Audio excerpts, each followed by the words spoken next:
Starting my own business was always a dream of mine. I knew since I went to Snooze that that's what I wanted to do. That's why I pursued, my BSCMN, got my, degree in management as well, not just culinary. My Snooze experience was great. I did a lot on and off campus. I lived all over on the Snooze campus my first 2 years, and then moved off campus, so I got to experience the Manchester community and the Snooze community as well.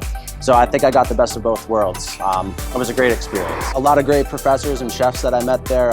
Chef Connell, Flanagan, Pasternak, Krista Clue, Chef Owens.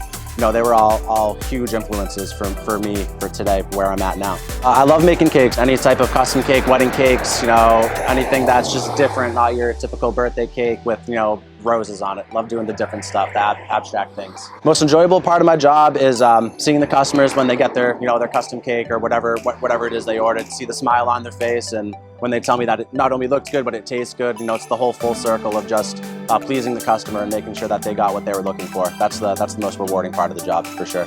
My advice for any Snooze student right now: have your vision and stick to it. Don't let anybody deter you or defer you. Just stay true to it, and eventually you'll get there. It might be a tough, long way, but the reward at the end is oh so satisfying.